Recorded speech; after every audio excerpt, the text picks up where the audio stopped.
thank you for being here. I was amazed to learn that your first appearance after the 1619 Project was in the New York Times was in the 3rd Ward at Emancipation Park here in Houston. I'm amazed to know that too. I forgot. Welcome back. Thank you. And thank you for letting me call you Nicole.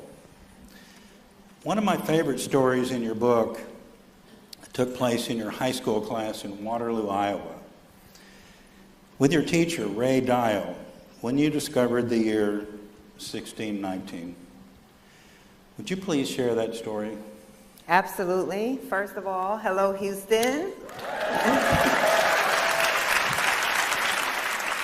Just thank you all for coming out tonight and for all of the amazing support that Houston and the state of Texas have shown the 1619 Project, despite your amazing leadership in the state. And really appreciate, especially I just want to shout out all of the really important work that the ACLU is doing to protect all of our rights right now. Thank you. So thank you.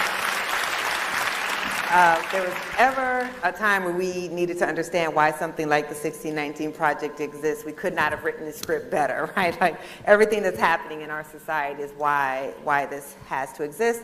And I always do this, I kind of just take over, but I will answer your question. Is Nicholas Smith's mom? She is. Hello, Ms. Smith. So Nicholas Smith is the illustrator of the children's book for 1619, Born on the Water. And he is a native child of Houston. So thank you so much for being here and for raising your son to be such an amazing artivist, as he says. If you haven't seen the children's book, the illustrations are just amazing. Okay, now to your question. Okay, one more.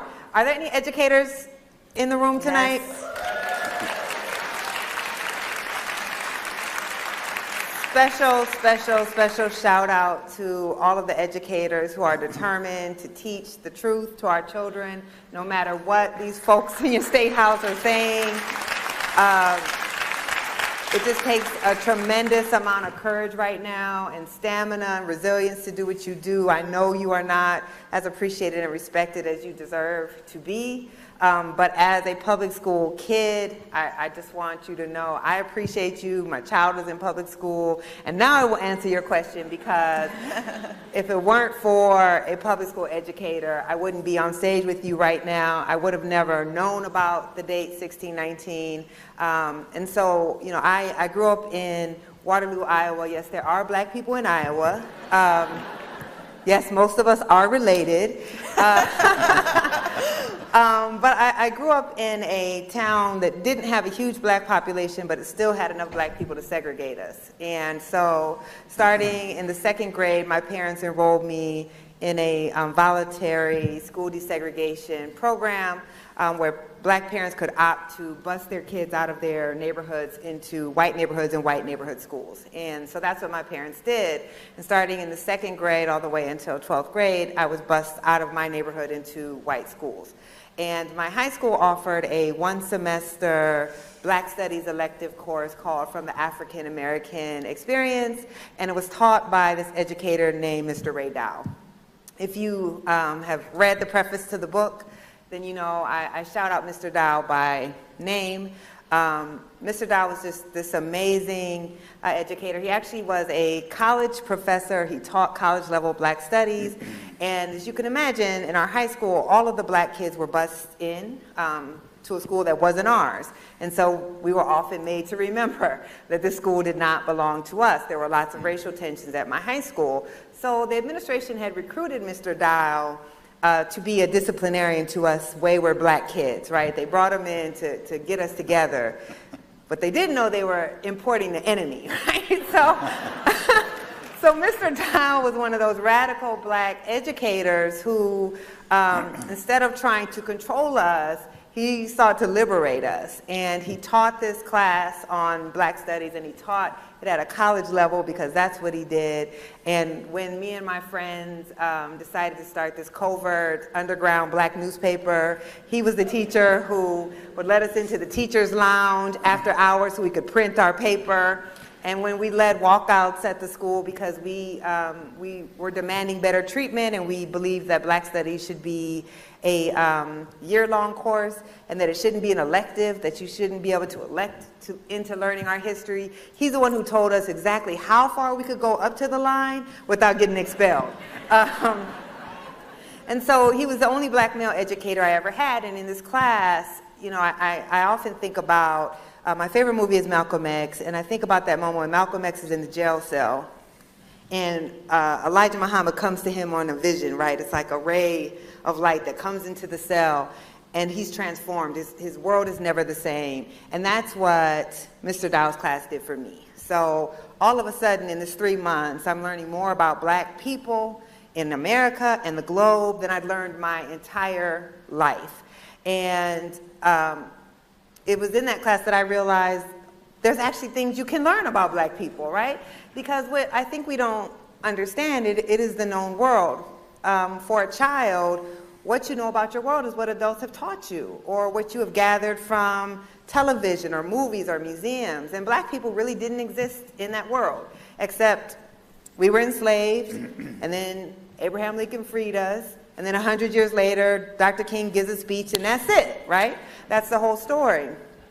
And so you tend to then think the reason they're not teaching you anything about Black people is we must not have done that much worthy of teaching us about.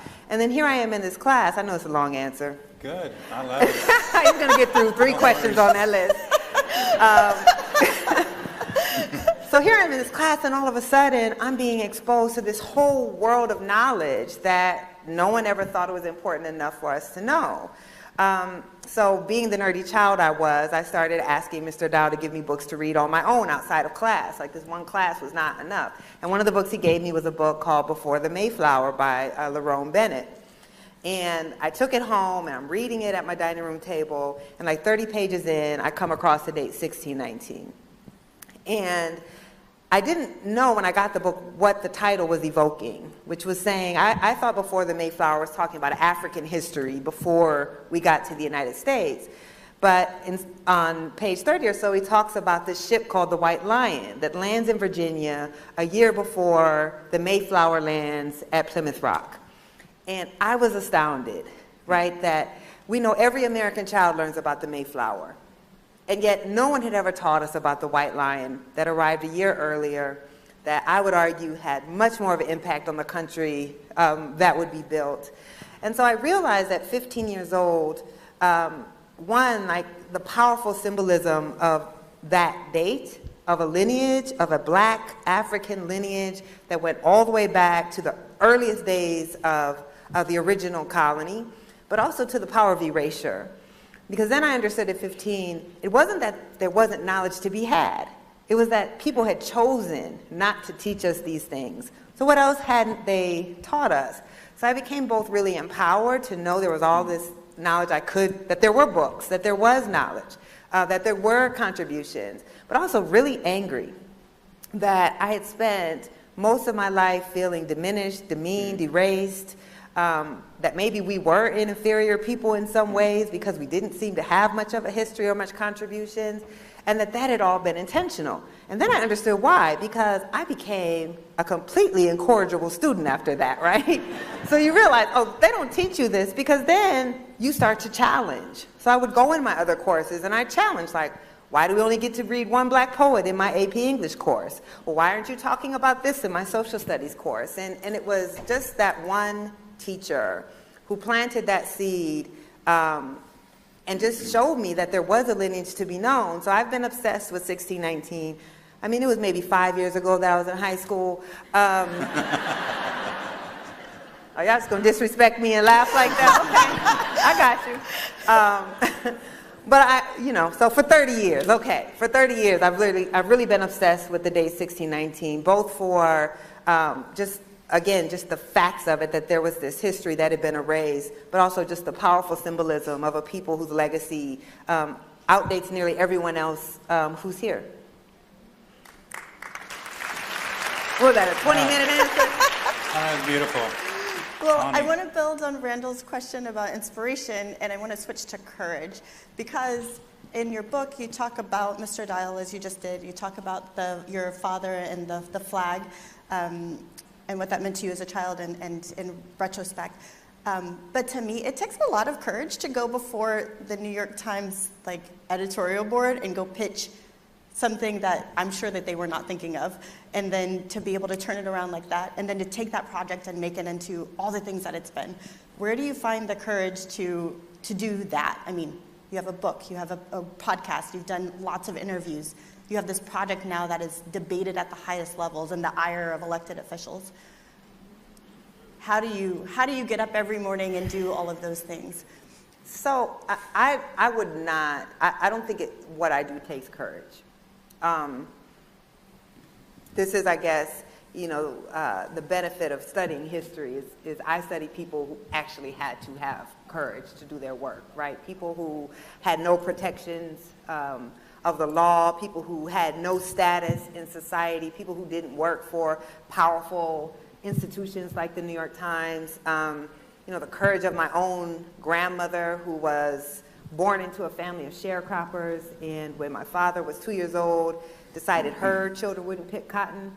And so with a 4th grade education, gets on a train with 2 children, a suitcase, and some cold fried chicken that her grandmother fried for her for the journey, and leaves the South determined to change the trajectory of her family. That's courage, really.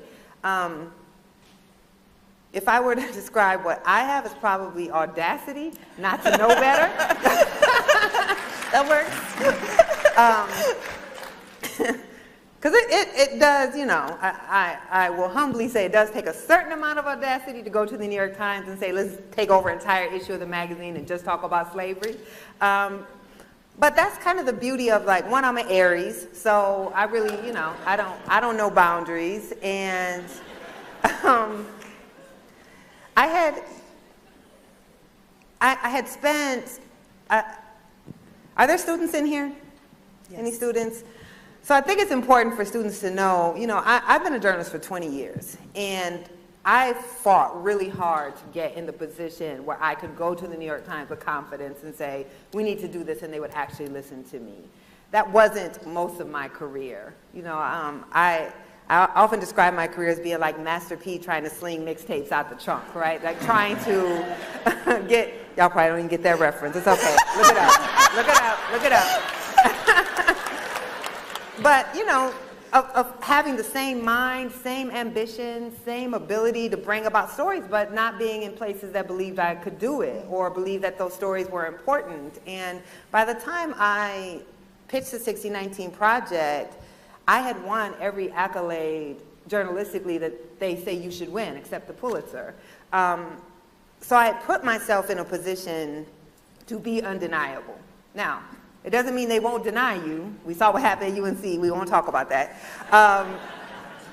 But I had done everything that I could to prove that you could do long-form projects that are deeply historical about racism and the Black experience, and people would read them and care about them, and they could win awards as well. So I didn't feel like, when I pitched the 1619 Project, I had no doubt that they would say yes. I really didn't. I knew I didn't write it out. I didn't do a big, formal proposal. I just went into my bosses at our meeting, we have a weekly ideas meeting, and I was like, do you know this year is the 400th anniversary of American slavery? No, of course not, right? We all know 1619 now, but most people still didn't really know about it. And then I said, did you know American capitalism was founded on slavery? And I just started listing these things, and immediately, to their credit, my bosses said, let's do it. And then it just got out of control.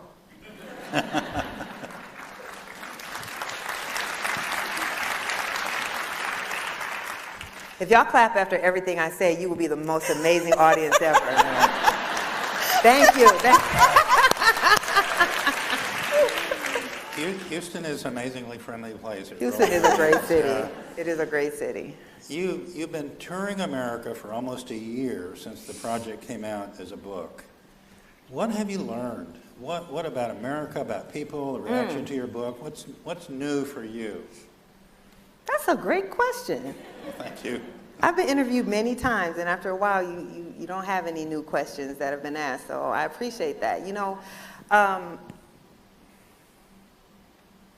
learned a couple of things. One, I would say what has been reinforced for me is that these politicians who are trying to ban books, who are trying to ban thought, who are trying to say that our children can't handle a complicated history for a complicated nation, that they don't actually represent most Americans. They have a big megaphone, they have a lot of power, but they don't represent most Americans. I think, you know, the 1619 Project should be, for most Americans, deeply uncomfortable. It should be something that makes you think, what the hell did I learn, right? How can this be true? Why didn't I know any of this? But what I find is most people are grateful because what I hear again and again is, now things make sense. Like the history that we've been taught did not explain the country that we're in. And now I have a little bit better understanding of why the country operates like that. And I've had this experience with every type of American. I wrote this project for Black people, right? I wrote this project for us to say, you will not continue to marginalize us in the story of the country we literally built. But I wrote it to all Americans. Because I don't care if you're an immigrant who got here yesterday, or your family goes back to the Mayflower, or you're indigenous and you people were the first people here. We all benefit from having a better understanding of the centrality of slavery and Black people to the country, because you can't separate those two. We treat these as segregated histories, right? There's American history, and then there's the histories of other people. But it's one history. And you can't understand any of it if you're not braiding those histories together. So I think the thing I've learned the most is really the profound openness that Americans have. I've had 85-year-old white woman from Mississippi who has written to me and said, I lived my whole life and had no understanding. And she's in Mississippi, right? Like, it's a lot of history there. Thank you for opening my eyes to all that I didn't know. I was in Philadelphia and met with some high school students, and this high school is very heavily Southeast Asian. And a young lady said she read my essay and for the first time understood that so many of the freedoms she had came from Black resistance. The fact that her family was even able to immigrate came from Black people's ending the racist immigration policy that put quotas on Black and brown immigrants from being able to come to the United States. And then they were able to come to a country where racial discrimination by law had been eliminated because of the Black freedom struggle. And yet they hadn't been taught to ever think about that their stories could be connected to ours. Of course, part of your Americanization process is to distance yourself from Black Americans as much as possible. So to see people of all different walks of life kind of making that connection and embracing, seeing their country in a different way, taught me that, well, it explains why there's so many attacks on the project, right? Because it taught me that Americans are actually really open to having a greater understanding of our country. And when they have that greater understanding, it transforms the policies that they're willing to support. It helps them to see why we have inequality, and that it's not because somehow Black people are the only people in the history of the world who like shitty schools, who don't want safe neighborhoods, who don't care if their houses are nice, right? That there's something that created this, that, I forget sometimes I'm in a religious, and I'm on the altar, oh Lord, okay. Whoever the God is, forgive me. Though probably of all the things that God, whoever you want to call him, has to worry about, it's probably not me cussing, so it's probably okay. Anyway, so I think that's what I've learned is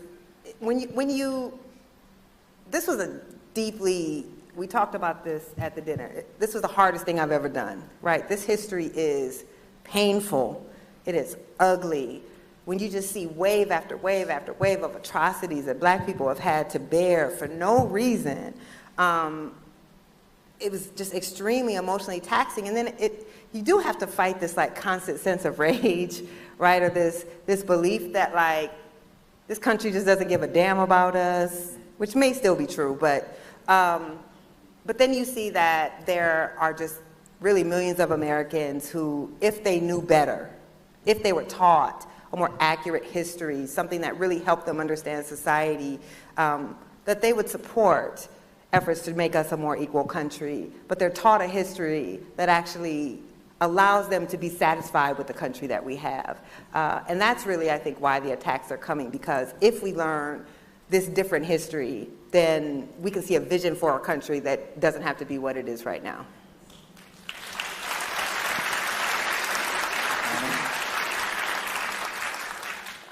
I agree, but those attacks are exhausting. And what you've talked about, what your collaborators and the project all talk about is, the unrelenting, sometimes deadly work that Black people contributed to making this country. Yes. Yet we're still called lazy. We didn't work to get anything. And I find there's no room for rest.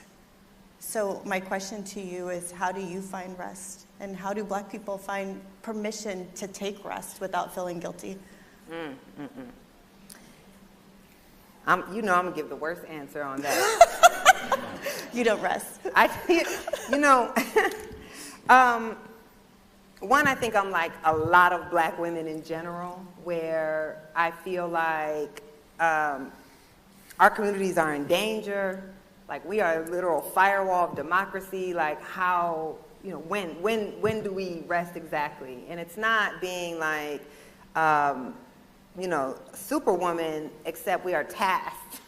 We are tasked with being superwomen, even if we're not. So I don't rest much. I mean, as you know, I was in DC on Monday, Denver yesterday, Houston today. I'll be in Chicago tomorrow, back to New York for 2 days, and back on the road again. But I also just feel so incredibly blessed. I think about, I talk about my grandmother. I talk about her a lot. I talk about my father, a woman who clearly had ambition, dreams like any other human being, but was born into a society where she couldn't manifest any of them. She was born in 1926 in the most thoroughly apartheid state in America, Greenwood, Mississippi. And so how can I just feel, if I have managed to create this thing that has the ability to, I would never have the hubris to say transform society, but can be one of the things that helps you're allowed to say that get now. us there, right? Then why would I rest right now, right? Like I'm doing what I have worked my whole life to be in a position to do. I'm doing what I am called to do. So rest, I'll be dead a long time. I'll be dead forever. So, so to me, I don't think a lot about rest. I think a lot about trying to, in this moment, do as much as I can while I have the attention of people who can materially change the lives, particularly of Black Americans. And frankly, none of us should be resting right now, because look, our democracy, we're told that we are the oldest continuing democracy in the world, but that's a lie if you study history. We've only had a really semblance of democracy in this country since 1965 with the passage of the Voting Rights Act. So what that means is we actually have a very new democracy that has been contested. From the moment we began to have representative democracy with the Voting Rights Act, it has always been contested. And we are in a state, I know I don't have to tell y'all, that is really ground zero for the efforts to subvert democracy and to ensure minority rule. So how can any of us rest? Because if we do, in fact, lose the very young democracy that we have, we know who will suffer the most. We know who's already suffering right now. So rest has to come later. There's too much work to do to save our country. And Black women should not have to be in the role of always saving our country, but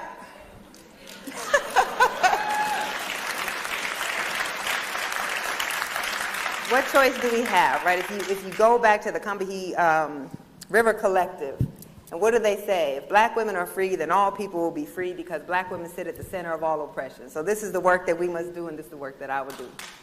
And I know it's the work I've chosen to do as well. Nicole, several states, some 30-something states, have banned books like the 1619 Project.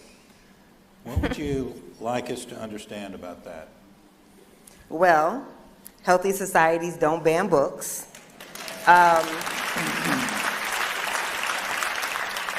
You can't call yourself the freest, greatest country in the world, and you're so afraid of contrary ideas that you have to make them illegal. If this were happening in Cuba or Saudi Arabia or China, we would know very well what to call it, but somehow we're accepting of what's happening here, right? I mean, again, look at Texas. 1619 Project is banned by name. Teachers are being removed, educators are being removed, students are being encouraged to report their educators. There is a school here named after a man who was enslaved, and they can't teach his book. So this is the sign of a country that is losing democracy. And if you look at people like historian Timothy Snyder or the philosopher Jason Stanley, people who track what happens as a country is veering towards authoritarianism, the first thing they do is they come for books, they come for writers, they come for thinkers. And that's what we're seeing. The First Amendment to our Constitution, the very first one, is a free press, right? It is the ability to have freedom of speech. Now, our founders, I don't give them credit for a lot. I mean, they were largely enslavers, so, but in their divine wisdom, they did understand that you cannot have a healthy democracy if you cannot have the freedom to read and to think and to express yourself without the state abridging that. It's one thing for a parent to say, I don't think this is appropriate for my child. It's another thing to use the power of the state to restrict what can be taught and what can be expressed. And what's clear is if they had a better argument, they would make it, right? I mean, seriously, you ban ideas when you are afraid that you can't counter that idea on your own. So instead you say, we won't let you learn or discuss this at all. What is the purpose of a public education, right? It's to build citizens. It's to help you have an understanding of a world that's not the microcosm of your household or your little community. It is to challenge us. It is to expand our minds. And instead, they want to raise children who are indoctrinated into this ideal of American exceptionalism that has to erase the truth of our history and talks about not wanting children to feel anguish. That was my entire K-12 experience, right? Name the black or brown or the trans or queer child whose experience has not been to sit in the classroom and feel demeaned, to feel anguish, to feel left out. So we have got to, we have to understand that the opposition, the people who are banning books, who are chasing books out of libraries, out of schools, they are extremely well organized, but they are not representative. So what are y'all gonna do about it, right? They're enacting these laws in your names, even though they are not representative of the people. Now, of all the awards I've won, though, I will say, having people like your great senator, I won't name him, but y'all know who I'm talking about, right? And all these other politicians seeking to actually ban a work of American journalism. I said this last night, I'm a bad bee, but I'm not that bad, right? Like, come on. Like, I could have never imagined when I published the 1619 Project that the president, former president of the United States, would castigate the project. It's been mentioned in both of Donald Trump's impeachment trials. I still don't know why. You know, Ted Cruz, during the confirmation hearing for the first black woman Supreme Court justice, basically they forced her to disavow both me and the project as part of the confirmation process. To think that a work of journalism could be that fearful, right? To have all of these powerful men, mostly, but not just men, trying to malign it and ban it.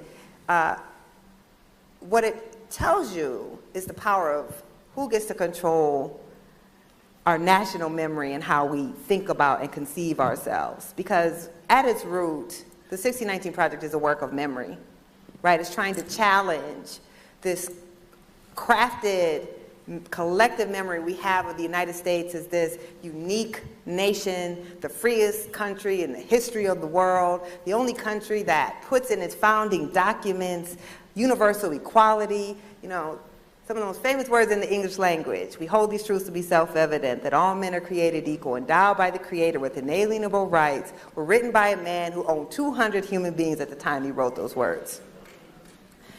And so we have to learn a history that shaves all of that off. And that is to justify power, to justify hierarchy, is to justify the inequality that we see. And so that is why you see this type of power coming up against the project. I've written about racial inequality for 20 years. None of them people cared about what I was doing when I was writing about school segregation and housing segregation and policing. But it's when I go to the core of how we collectively understand our country, that is when the greatest power in this nation will come down against this project. And so I actually see that as my greatest badge of honor, frankly.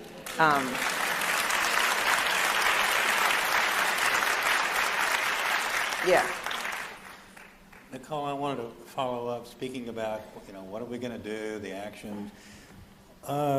What's the situation here in Texas about book banning, and how is the ACLU responding? So you mentioned part of it already, so I'll be brief. But the whole point behind this is not just to ban the books, it's to erase history and to undermine power. And I think that that's the premise of all of that, and we all need to understand that quite clearly. A book is just collateral damage in all of this. But at the state level, SB 3, Senate Bill 3, bans the teaching of critical race theory and specifically mentions the 1619 Project and talks about inculcating students, and it's focused on K through 12.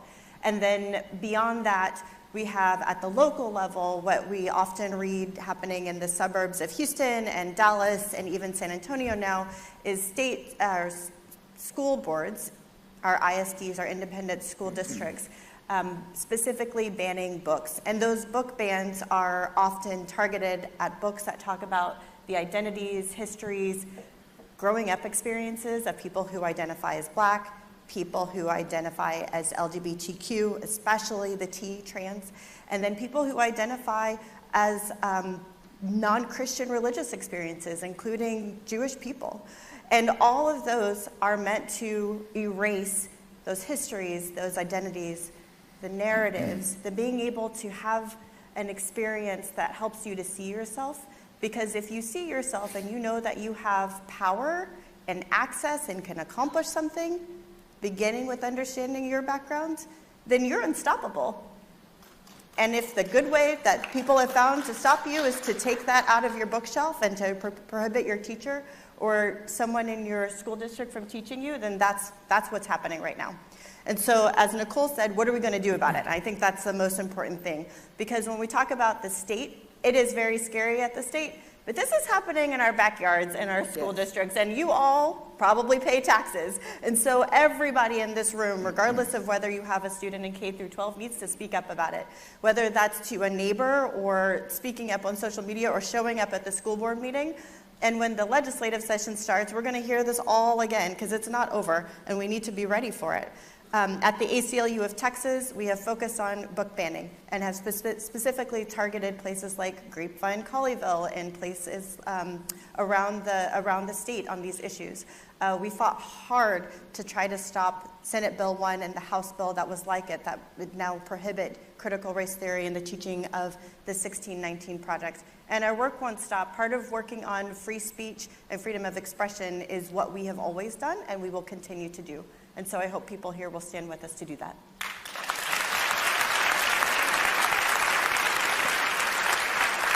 And if I could just quickly add to that, most of the people, so I covered education for most of my career before the 1619 Project, and typical school board meeting, there's maybe 5 parents, right, who come to testify. And so those 5 parents, if they come every week, they actually have the power to shape what the school board does. They're not representative of the community. And in fact, what we know is that many of the people who are showing up at these school board meetings and pressing for these bans to take place didn't even have kids in the school. Sometimes they weren't even necessarily from the community. And so it doesn't even take that much organizing on you all's behalf to counter what is happening at those school boards. They just need to see that there's also going to be pressure applied from here, and they will respond to that. Elected officials, no offense, just really want to get reelected. Yeah. I mean, so much is driven by their desire to not do anything courageous. I'm not saying all elected officials, but many of them, it's about wanting to get reelected. And so if they're only hearing from this segment of the population, that is who they're going to respond to. It's not enough to sit at home and write a Facebook post or talk to your girlfriend. You know, this is the time where we all must engage in the democratic process. We have hard-fought rights, right? We know that our ancestors literally died for, and we have to exercise them. We really do. The time for complacency, it's over. We don't have the luxury of that right now. Do we want to leave our children a world worse than the ones that we had? Because that's what we're veering towards if we don't step up. So before you go on, Randall, I want to put a plug in because some of my colleagues from the ACLU of Texas are here, and outside at the table there is a handout that has information on students' rights and how to use a toolkit. And it specifically mentions how to sign up for things like going to a school board meeting. So to Nicole's point, it is extremely accessible and it matters so much, and it will take a painful 2 hours out of an evening, but it is worth it. So please do it. And I know Randall really wants to ask me another question, but I just have one more thing to say. So what we're seeing right now is we are in a period of racist progress. So if you read the second to the last essay in the book, it's an essay by Ibram X. Kendi, and it's called Progress. And it talks about how Americans are just obsessed with this notion of progress. And that's because we can say, you know, yeah, things were bad back then. We did a couple messed up things like enslave people and committed genocide, but that was in the past. And things aren't where they're supposed to be right now, but we're always making progress, so things are going to get better in the future. And what that does, this idea that progress is inevitable, that we're always making racial progress, one, it's just not borne out by history, but then it alleviates us of the urgency to act right now. Because we can say, we're not as bad as we used to be. You're right, I'm not a slave, that's true, right? And we can say things are going to get better in the future, so we're always making progress. But what he argues and what I believe is that we have racial progress and then we have racist progress. Mm-hmm. And we are clearly in a period of racist progress. So all of these anti-CRT laws, which every time we say that, we're actually furthering a propaganda campaign. The critical race theory was a propaganda campaign. Teachers who can't even, they're holding like mock slave auction lessons in the classroom because they don't know how to teach slavery, are not teaching high-level, graduate-level theoretical race theory in their classroom, right? And that's what CRT is. We know that. But it's effective because you see this rise. You can literally trace the rise of the mention of CRT on Fox News to after the Black Lives Matter protests. So 2020, we all collectively watch George Floyd, a man from Houston, get lynched on national television. And for this brief period of time, it seems like Americans are really finally putting together that it's not about a couple bad police officers, that there's something systemic happening here, that this is part of a 400 years legacy of systems that would lead this police officer to feel that even though he was being filmed, he could kill a man because he was black and nothing would happen. That's not about an individual person, that's about a society. And so I've spent a lot of time looking at the polling and like what was happening and the type of movement we saw of Americans who are going from thinking racism is, it's about some bad individuals, to making the connection that we have a society that was structured to produce the results that it's producing. And the starkest number was at the height of the protests, about 44% of Republicans, self-identified Republicans, said that racism was a primary obstacle for black advancement. Now, if you know the conservative ideology, that is an astounding figure, that almost half of conservatives were saying it wasn't just individual black pathology or a few bad apples, but that there was something systemic that was keeping black Americans from advancing and having equality. That had to get an answer, right? There had to be a response. You can't have half a conservative saying that there is structural inequality that has to be dealt with. So that's when we began to see this backlash. Because why does it matter, right? The narrative drives the policy. So if you believe we are a fundamentally equal society, that everyone has the same opportunities, but there's just certain groups who refuse to take advantage of those opportunities. And so black wealth, black incarceration, black out of wedlock birth, everything that they say is pathology, then you say, well, that's just because black people don't want to take advantage of this country. And so you pass punitive policy that supports that point of view. But if you start to think there's something bigger here, wait, this is a 400-year-old system. There was architecture, right? The black neighborhood is like the black neighborhood because the federal government redlined the black neighborhood, right? If you start to see those connections, then the policies you support are very different. Then you start to support policy that redistributes wealth. Then you start to support policy that leads to more equality, that is not focused on individuals but on structures. Well, power does not want that. So what you then have is, after these Black Lives Matter protests, you begin to see Republicans who go to the original wedge issue in America, which has always been race. Every cross-racial class movement, right?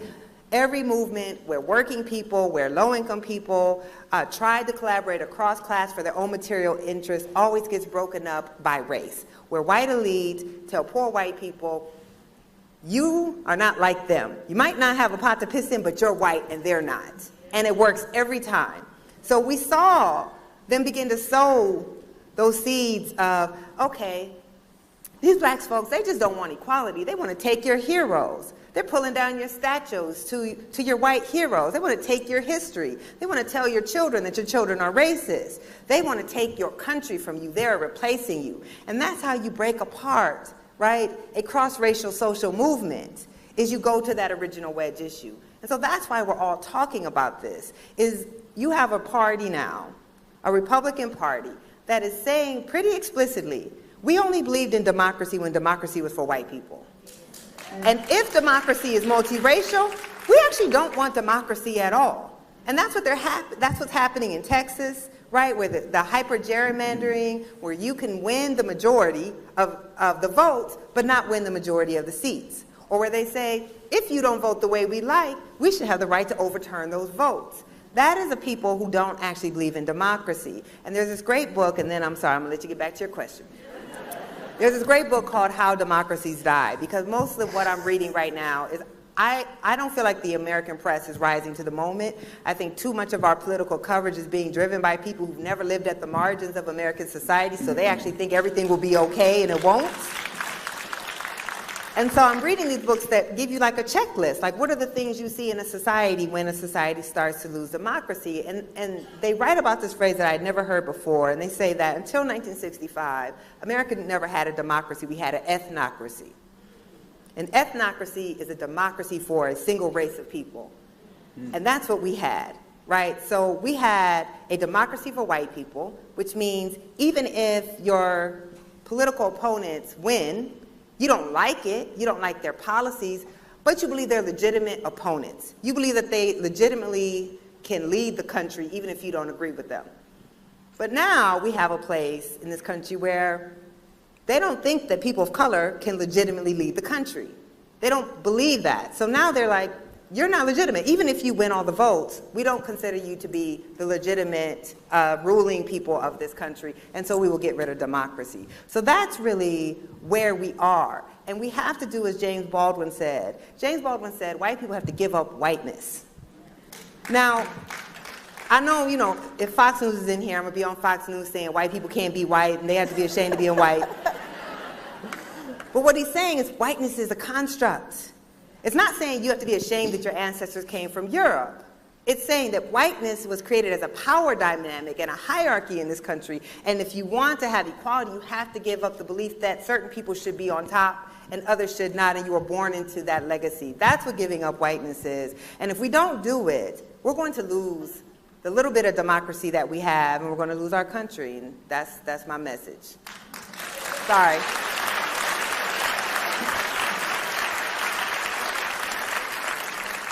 I've been up since 3 a.m., so just, give me some grace, y'all. Well, can we stay on the how democracies die for a second? Because Yes. I know several people in the audience, and we have had many discussions about this book as well. But as I mentioned before, and as you know, I worked in foreign policy, and this is a book that keeps coming up alongside Yes. everything that's happening in America. And people who are in foreign policy are suddenly having to wake up and understand what the United States is about. Yes. Because when you're abroad, you have to be able to explain, why are you defending and trying to protect human rights for everybody else when your police are killing people on national television? Absolutely. So I know that you've been speaking to more international audiences, and if I'm not mistaken, to the UN recently. Like, what do you tell people in the international space when your audience is not Americans? How are you talking about your work there, and what is your message to them? So I'm mostly, when I'm speaking to international audience, I'm mostly speaking to people in the diaspora. So they clearly see parallels. Mostly these are people who are also descendants of slavery, just not descendants of slavery in the United States. And anybody who's ever had conversation with people abroad know that they can see us much more clearly than we can see ourselves. Yes. And I often say, this is why I said if these book bans, if these teacher purges, if these library purges were happening in one of the countries that we consider to be authoritarianism, we would not be confused at all about what's happening. So I'm always saying, write that story as if you're writing it about another country and see, does that sound democratic to you? Does that sound like a fair and free society to you? And that's how other countries see us. They can see with clarity because they haven't bought into the idea of American exceptionalism. Right? Like we use this idea of exceptionalism to justify a lot of crimes against humanity, to justify a lot of horrific things that are done in all of our names, and of course to justify things that we do right here in our own country. The level of black people and other marginalized groups who get killed by police. Tell that story from Cuba, right? Tell that story from Cuba and see, do we not see it as part of a repressive regime, right, as a tool of social control? So I never have to explain my work to an audience abroad because they already have a better understanding of our country. The hardest work is helping Americans understand that we are exceptional, just not in ways that are good. And it's not, it's not saying there's nothing good about America. Of course there is. I think black people are the best thing about America, frankly. But it's saying this idea of exceptionalism then causes us to be in denialism, right? We were talking about this at dinner. We're the only Western industrialized country where whether you can go to the doctor or not when you're sick depends on if you have a job that decides it wants to offer you insurance. None of the other countries that we compare ourselves have to do that. We're the only Western industrialized country that doesn't have any form of child care. So where mothers give birth and 6 weeks later, you have to go back to work or you're not going to be able to pay your bills. We have the highest poverty rates of the Western industrialized countries. We are one of the most unequal societies in the history of the world. We incarcerate more people in strict numbers, not per capita, than every other country in the world with the exception of China and Russia. Black Americans are 10% of the global incarcerated population. We are only 13% of the population of the United States, but 10% of the global incarcerated population. So we are exceptional, but not in the ways we would like to think. And if we faced up to our past, this is my whole argument. You can't believe you're a great and exceptional country and then say you're too weak to withstand the truth. That if you learn the truth, this great country will be destroyed. Some of us have not had the luxury of pretending our country isn't exactly what it is. And that's been the people who have been the primary architects of the equality that we have so far. It's been the people who could see it most clearly, who have fought the hardest to make it live up to its ideals. So the work of the 1619 Project and all of the texts, the 60 decades of scholarship that it's based on, is about trying to force us to confront the reality of who we are, so that we can build the country we already believe that we are.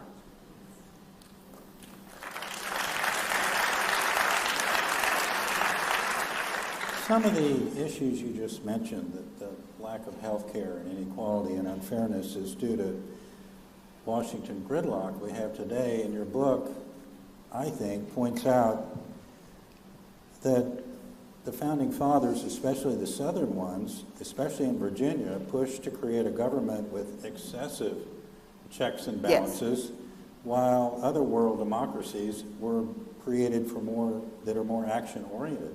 Yes. So the first thing we should be clear on is we were not founded as a democracy. We were founded as a slaveholding republic, and we just have to be honest about that. If a democracy means a government of the people, by the people, then the fact that when we were founded, the only people who could exercise the franchise were landed white men.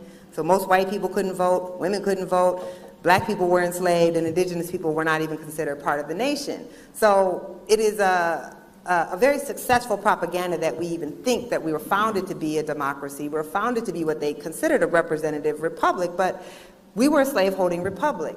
So as I argue in the opening essay of my book, is we're all taught to think about the kind of heart of American identity as the abolitionist North, right?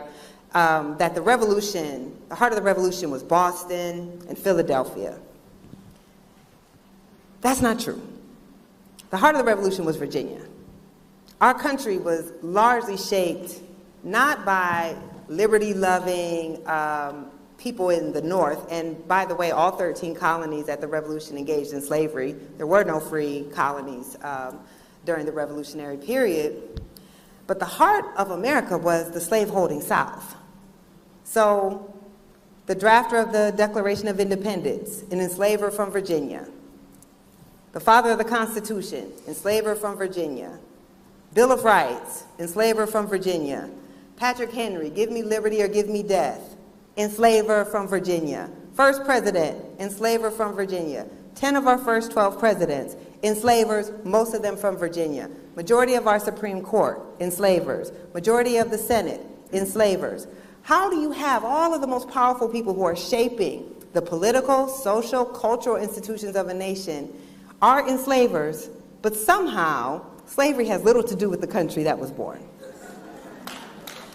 Virginia was the oldest colony, it was the biggest colony, it was the most wealthy colony, it had the most political power, and 40% of the population of Virginia was enslaved. It was, as historian David Blight called, the American South was one of just 5 slave societies in the history of the world. 5. Ancient Greece, ancient Rome, the Caribbean, South America, and the American South. So that we even think about kind of the heart of American identity as being Boston or Philadelphia, yes, the Declaration was written in Philadelphia by a Virginian who enslaved people, who brought his property with him to keep him comfortable while he enslaved. So we have these tensions from the beginning of our country between how much of our country would be free labor, and how much of our country would be enslaved labor. But because of things like the 3-5 Compromise, which we all learn about, but not really, what the 3-5 Compromise said is that all of the slave states can count all of the enslaved people as 3/5 of a person for representation in Congress, which meant they got more seats in Congress than what their voting population would allow, which meant they got to architect a weak federal government because they were afraid that the federal government, if it was run by Northerners, would abolish or limit slavery. Right. So we are one of the few democracies, they call them veto points. Most democracies have 1 veto point. We have 3, right? Actually, we have 4, including the Supreme Court. So in most countries, you have your legislature and you have your executive, and that's your 1 veto point. But one of our houses of Congress can veto the other house of Congress, and the president can veto both of those houses of Congress. And the Supreme Court, which are unelected justices, 9 people, as we all know, they just took away a fundamental constitutional right for women. They can overdo all of that. And so what it's saying is that this legacy of slavery, this foundation, this need to set up a system of government that would not allow the federal government to have much control or power, that would allow different branches of government to stop any legislation moving forward, was about stopping any legislation that was going to restrict slavery from moving forward. And so we all deal with that now. That's why we have a Congress, we have an executive branch, where even when you have all three branches under one political party, cannot pass legislation. That is a dysfunctional system, and it is another way that we are exceptional, but not in the ways we want to think. So, I think we got time for 2 or 3 more questions. Not with my answers, but okay. You can try it. We'll do a speed round. We're going to do a speed round. Very good.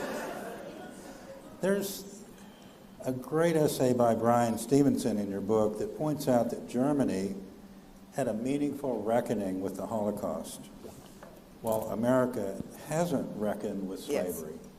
What could an American reckoning with slavery look like? So this is the answer that's going to get us 3 questions. Okay. So we also discussed this a little bit at dinner. There's a primary difference between, there's many differences between Germany and the United States, but for this question, there's a primary difference. Germanic history spans many, many centuries. Nazism was a very short period in the history of Germany. So after the World War II, Germany purged, right? There's no buildings with Nazi names on them. There's no statues with Nazi names on them. They really said, this is abhorrent, and we have to purge this from we're not going to build monuments or allow Nazis to be on any buildings. And we are going to condemn this part of our history. It is a shameful part of our history that we have to disavow. So, just based on the little Virginia history lesson that I gave y'all, how do you do that in America? Right? How do you say, okay, we're going to reconcile with slavery, so we need to remove all the names of enslavers from our buildings. We need to take down monuments to enslavers. We need to purge them as the good guys in the American story, because what would you have left? Truthfully, who's on your money, right? How are we not going to name buildings after George Washington? Are we not going to name buildings after Thomas Jefferson, after James Madison? Are we going to purge our kind of collective identity? Because you don't have an American history without slavery. The first, do we clap for that? A little bit. I know why you were clapping, I know. So the first English colonists landed Jamestown in 1607, and 12 years later, we have begun African slavery. And so much of our society will be built around this institution that it is impossible to purge it from our collective memory in our society and to say that was bad. We're not going to put those people up on a pedestal, because we would have to purge most of our founders. And that makes us very different than Germany. And the other key difference is, because of the Holocaust, there's very few Jewish people in Germany. So Germans could deal with a reconciliation without having to look every day and share space with the people that they did this to. But in America, we're the grimmest reminder of all of this country's failings. Every time you see us, you have to confront your hypocrisy. So what we've done then is to say, it wasn't that bad. It was a long time ago. Why do you have to talk about the fact that Thomas Jefferson made his living off of owning human beings? Let's just look at the beautiful words that he wrote. We have to treat it as marginal, because we cannot deal with the hypocrisy of our founding. There were many countries that practiced slavery, but there was only one that practiced slavery saying it was founded on ideals of God-given rights and liberty. And because of that grave hypocrisy, we have spent centuries covering up the lie. And that's why you see the bans, is because they actually believe the foundation of this country is very weak. They cannot confront the truth of who we are. And I don't argue, that any white person has to feel bad about something that they didn't do. Now, you can feel bad about shit you're doing right now. But it's not about feeling bad about things or taking, let me rephrase that. We should feel bad that we were a country founded on slavery. We should feel deep sense of shame about the hypocrisy and the human atrocities that were committed. But the way we learn the history is basically like, you know, we were the same as Irish immigrants or something. Like, everyone suffered, as if slavery was not a unique atrocity in the history of the world, particularly chattel slavery. So we don't have to be personally responsible for the past, but we are responsible about how we deal with that past. And the same people who say, well, my ancestors never owned slaves, your ancestors didn't sign the Declaration of Independence either, but you claim that shit, right? Like, you can't. We want the collective glory, but not the collective shame. And so Germans have been able to deal with a history that is a narrow slice of their history, where the people that they tried to exterminate are not a significant part of the society, and where they can say, this is not who we are. This is just, you know, it was a really bad blip. But we have to say, this is who we are. So many of our great men, this is who we are, and that is a very, very hard thing for us to come to terms with. And so we don't. And instead, we just continue to believe the same collective lie, and then we get something like January 6th, right? Like, our inability to deal with the country we are, not the country we pretend to be, leads to the type of tensions and polarization that our society is struggling against right now. I think we have time for 2 more questions. One, Ani, go ahead, and then I think I can.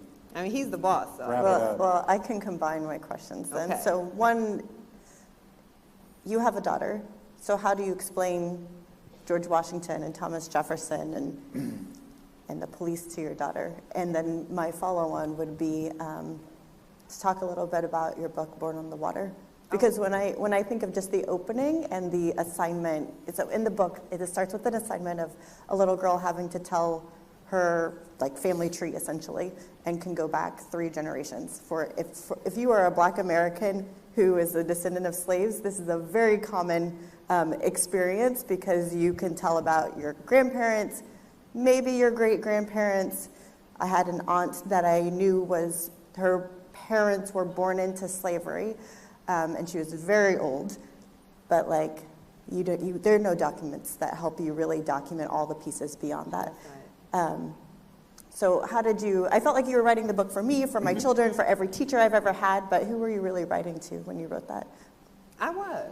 I mean, that is who I was writing to. So Born on the Water, I describe it as an origin story for Black American descendants of slavery.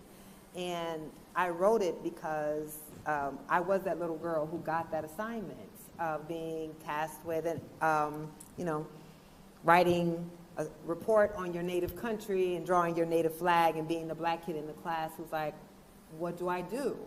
And then all these years later, when I had my own daughter, who is a New York City public school student, she goes to a mostly Black school, but our Black population in New York is very diverse. So when they got that assignment in their class, her classmates were drawing the flag of Trinidad or the flag of Jamaica or the flag of the Dominican Republic, and my child is like, what do I draw?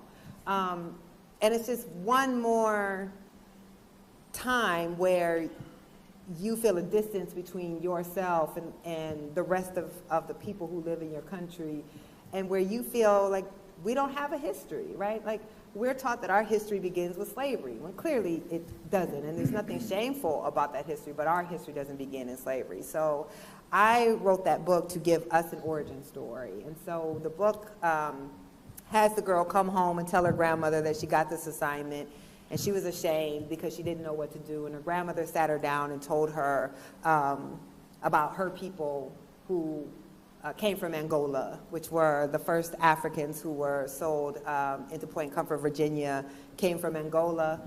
And the full third of the book takes place on the continent, because you shouldn't have to do this, but when you're Black, it's like you just have to let people know we're human like everyone else. Of course we had knowledge and learning and relationships and science and skills. Of course we had all of that, but we're not taught about that. And then it traces the Middle Passage, Nicholas Smith, who is, again, the illustrator. Like, we don't pull punches in the book. Part of it is really hard and really dark, but that's our story. And then it talks about how when we came here, we built a new people and how we became the perfecters of this democracy. And it ends with the little girl. I mean, it's my essay. I end my democracy essay on that. The little girl going back to school and drawing the American flag, because that's her country, and that's the country that her ancestors built, and the country that she will build too. So that's who this is for. It's for every Black American descendant of slavery who felt like we didn't have an origin story, or that our origin story wasn't as good or powerful as anyone else, that we do have a right to claim the country that we built. And so that's why I wrote that book. And thank you.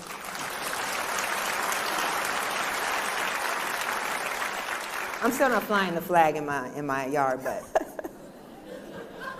we have a right to claim it, for sure. Our last question. What are your hopes for the 1619 Project, Nicole? The response to your book, your hope for America. I know you've got a movie deal coming up, a series. It sounds exciting. What are you hoping for the response for your book and for America? So we're in production right now on the 1619 documentary series. It's a 6-part series that, if you listen to the podcast, similar, every episode is an essay from the book. And it's supposed to come out sometime early next year on Hulu and then air on ABC, the network. But my largest hope for the project is reparations.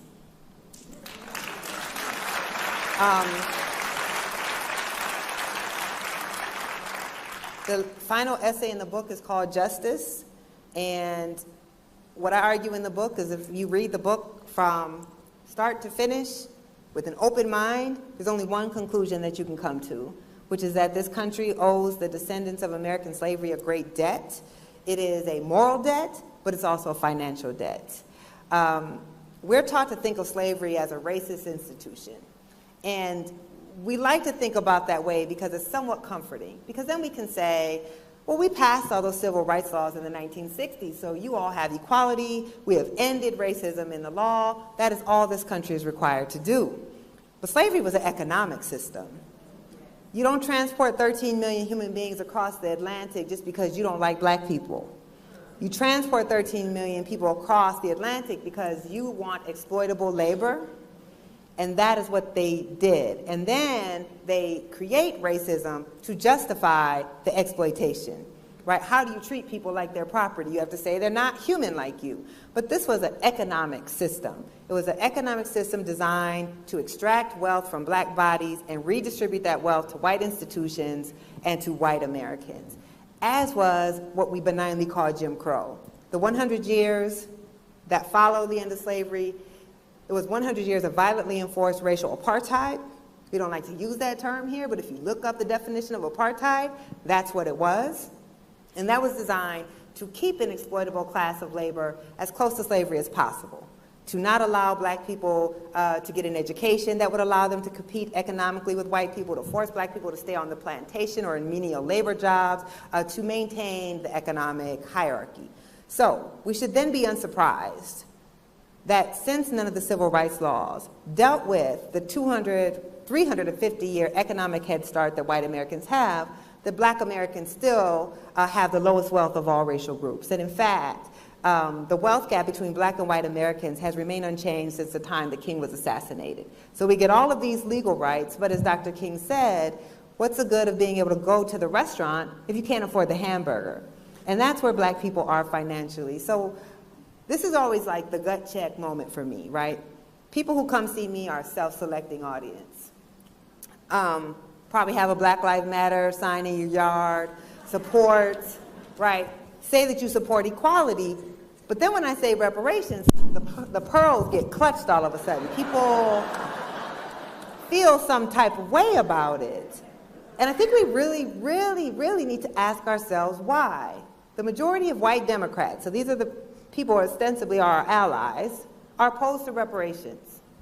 Even though we know black people have never had a fair chance economically in this society. We know that wealth is accumulated over time, that we can have a great deal of control over our income, but very little control over wealth that we were not allowed to create through federal, local, state, and private policy.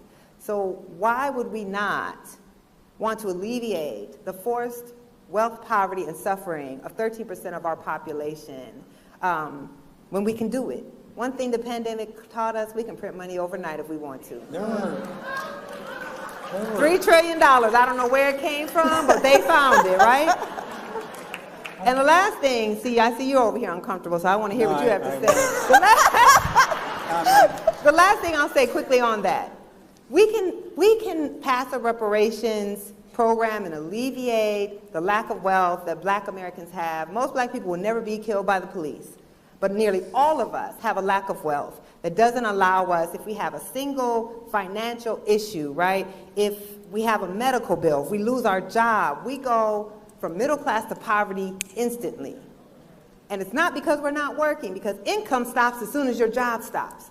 Wealth is something that stacks and accumulates over time. That is the buffer. That's what allows you to send your children to school without debt. It's what allows you to buy a home. Black people have been denied access to all of that. So we can have a reparations program and still pass every anti-poverty program that we need to. I believe in helping poor people no matter what their race is. So we can have universal health care. We can have a universal basic income. We can have universal child care. We can do all of those things.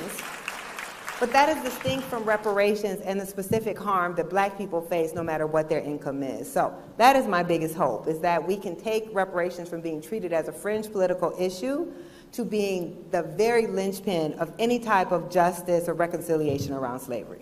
Forward,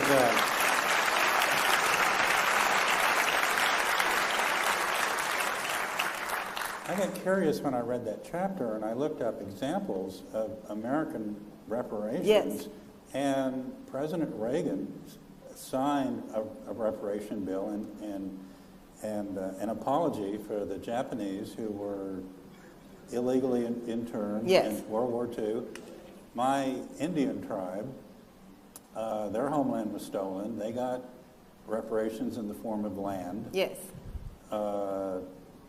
1906, my cousin still has 140 acres. So there are some sensible examples. Yes. We believe in reparations for everybody but black people. I mean, so the beauty of having studied something for as long as I have is I wrote that essay against every single argument I've seen about reparations. I literally structured around everything that I've heard. Well, what about this? Well, what about that? So then I get data and I refute every argument. And namely the one that nobody's alive today who was enslaved. Well, guess what? People who were enslaved tried to get reparations. And they had to go to the same white supremacist government that had allowed them to be in slavery in the first place and then say, you should pay us for the slavery that you forced upon us. And we're somehow surprised that that government didn't listen, right? And we have people in this room right now who are victims of racial apartheid. I mean, I'm 46 years old, and 10 years before I was born, it was legal to discriminate against descendants of slavery in every aspect of American life. Housing, school, employment, public facilities. A decade before I was born. I'm not that old. I mean, you know, I'm using face creams, but I'm not that old. So we have to understand that the same way that wealth is accumulated over time, so is debt. And failure to pay the debt does not alleviate that the debt is still owed. And the reason that black people are in the condition that they're in is not because they're black.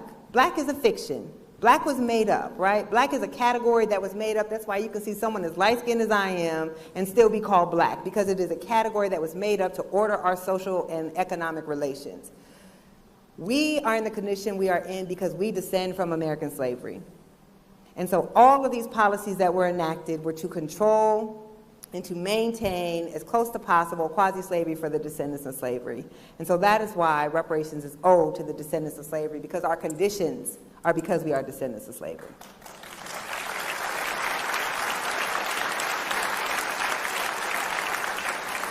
Now, if anybody wants to send me personal reparations, I'll give my Cash App out. Just kidding, Fox News. Just kidding. Nicole signed books. Please go out in the same way you came in And Ani Blair, Nicole, Hannah Jones, thank you for a beautiful evening. Thank you. Here's our gift to you. Oh, that's awesome. I thought you were just looking at the time. Oh, we like to say it's our time.